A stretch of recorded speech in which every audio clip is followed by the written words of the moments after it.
لیکن یہ لوگ اس وقت کہاں تھے جب سابق صدر آصف علی زرداری نیب کی تحویل میں تھے اور ان کے بنیادی انسانی حقوق معطل کر دیے گئے تھے، ڈاکٹروں کو ان تک رسائی نہیں دی جا رہی تھی، ان کے ذاتی معالجوں کو ان تک رسائی نہیں تھی، ایون کہ میڈیسن کی رسائی نہیں تھی، اور یہاں تک کہ بھی کہ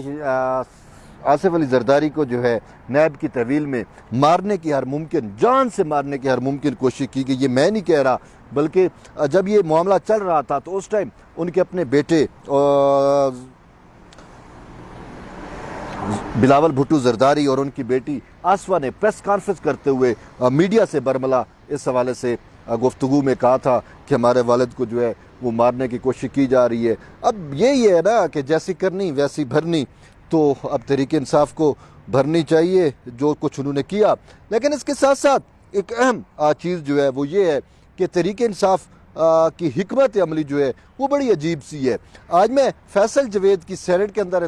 تقریر سن رہا تھا، انہوں نے تو مکمل لا تلقی کا اظہار کیا، بلکہ مذمت بھی کی کہ شہباز گل کو ایسا بیان نہیں دینا چاہیے۔ انہوں نے کہا ہم اس سے لا تلقی کا اظہار کرتے ہیں، ہم شہباز گل کے ساتھ نہیں ہیں۔ انہوں نے ریاست کی اداروں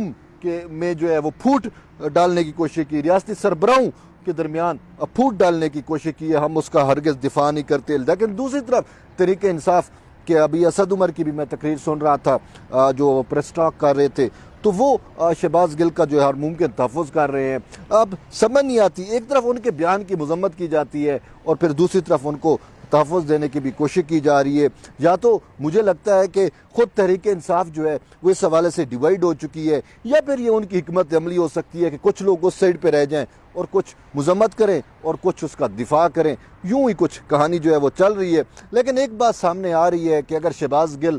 جو ہے ہو سکتا ہے وعدہ معاف گواہ بھی بن جائیں، یا ہو سکتا ہے کہ وہ ساری باتیں اگل دیں جس سے عمران خان کے خلاف شکنجہ جو ہے وہ مزید سخت ہو جائے، اور یہی کہا بھی یہی جا رہا ہے کہ شہباز گل کی جو ہے وہ مین آپ سمجھ سکتے ہیں کہ مرکزی کردار ہے جس کے ذریعے عمران خان کے خلاف مزید جو ہے وہ آئینی اور قانونی شکنجہ جو ہے وہ سخت کیا جا سکتا ہے۔ کیونکہ شہباز گل کے اوپر جو ایلیگیشن بھی یہی ہے کہ بنی گالہ کے اندر ایک اجلاس ہوا تھا، اور اس اجلاس کے اندر یہ فیصلہ کیا گیا تھا کہ اداروں کے خلاف بغاوت یا سازش کا جو مبینہ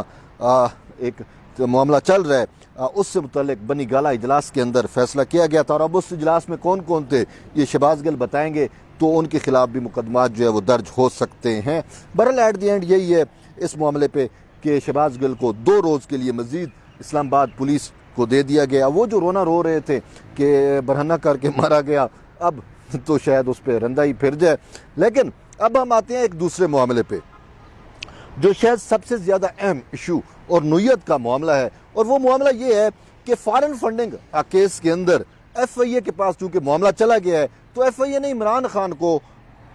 نوٹس بھیجا تھا یا خط لکھا تھا اور کہا تھا کہ آپ ہمیں فارن فنڈنگ سے متعلق آپ کی جو موقف ہے وہ ہمارے سامنے پیش کریں۔ اور یوں عمران خان نے آج اپنے ایک وکیل اور سابق اٹارنی جنرل بھی رہ چکے ہیں انور منصور، ان کے ذریعے ایف آئی اے کو جو ہے وہ جواب دے دیا ہے، اور جواب میں انہوں نے برملا انکار کیا ہے۔ انہوں نے کہا کہ میں پابند نہیں ہوں ایف آئی اے کو کسی قسم کا جو ہے وہ ریکارڈ دینے میں، کسی قسم کا جواب دینے میں، ایون کہ انہوں نے الٹا یعنی کہ نہلے پہ دہلے والی بات ہو گئی، ایف آئی اے کو جو ہے اتنا تک کہہ دیا کہ ایف آئی اے تو مجاز اتھارٹی نہیں ہے، ایف آئی اے کس کیپیسٹی میں مجھ سے فارن فنڈنگ معاملات سے متعلق جو ہے وہ جانکاری کرنا چاہ رہی ہے۔ انہوں نے کہا کہ ایف آئی اے اپنا نوٹس واپس لے۔ عمران خان نے یہ انتباہ کی ایف آئی اے کو کہ وہ اپنا نوٹس واپس لے، اگر ایف آئی اے نوٹس واپس نہیں لیتی تو پھر انہوں نے کہا کہ میں 2 دن بعد ایف آئی اے کے خلاف قانونی کارروائی کروں گا۔ تو یوں عمران خان نے الٹا جواب دینے کی بجائے یا اپنی صفائی دینے کی بجائے الٹا ایف آئی اے کے اوپر ہی جو ہے ایف آئی اے کے خلاف ہی سیدھا ہو گئے اور کہا کہ کون سا جواب، کیسا جواب، آپ الٹا کہا کہ آپ جو ہے اپنا نوٹس بھی واپس لیں، بس صورت دیگر میں جو ہے آپ کے خلاف کارروائی بھی کروں گا۔ اور ساتھ انہوں نے کہا کہ ایف آئی اے کو اختیار ہی نہیں ہے، ایف آئی اے تو مجاز اتھارٹی نہیں ہے۔ لیکن ہم نے دیکھا کہ ایف آئی اے بہت سارے معاملات اور اس نوعیت کے معاملات کو دیکھتی آئی ہے۔ اب دیکھنا یہ ہے کہ کیا ایف آئی اے جو ہے وہ واقعی اپنا نوٹس جو عمران خان کو اس نے جاری کیا ہوا ہے وہ واپس لیتی ہے، یا پھر فردر کارروائی کرتی ہے؟ اب اگر فردر کارروائی ہوتی ہے تو اس میں کیا ہو سکتا ہے؟ صاف ظاہر ہے کہ ہم نے دیکھا کہ عام نوعیت کا بھی کیس ہو تو اس میں ایف آئی اے جو ہے وہ بندے کو گرفتار پہلے کرتی ہے، مقدمہ بعد میں درج کرتی ہے۔ تو کیا ایسا ممکن ہے کہ ایف آئی اے عمران خان کو گرفتار کر سکتی ہے؟ محسن بیگ کا معاملہ دیکھیں، اور کسی بھی قسم کا نوعیت کا بہت سارے ایف آئی اے کے سینکڑوں کیسز ایسے ہیں جس میں بندے کو پہلے گرفتار کیا جاتا ہے، بعد میں مقدمات درج کیے جاتے ہیں۔ تو یوں عمران خان نے اب ایف آئی اے کو جو انکار کر دیا ہے تو اس کے بعد ایف آئی اے کی اسٹریٹجی کیا ہوگی؟ مجھے تو ممکنہ طور پہ نظر آ رہا ہے کہ پاسبل یہی ہے کہ ایف آئی اے جو ہے وہ عمران خان کو کسی وقت بھی جو ہے وہ اب گرفتار کر سکتی ہے۔ جی یہی چیز نظر ابھی آ رہی ہے۔ بہرحال اس حوالے سے دیکھیں گے کہ صورتحال کیسے ڈیولپ ہوتی ہے، اور مزید کوئی اہم خبر، اہم معلومات ہوگی تو ہم آپ سے ضرور شیئر کریں گے۔ اس وقت تک جڑے رہیے طیب بلوچ کے ساتھ، انشاءاللہ ایک نئی ویڈیو کے ساتھ دوبارہ آپ کی خدمت میں حاضر ہوں گے۔ تب تک کے لیے اجازت دیں، اللہ حافظ۔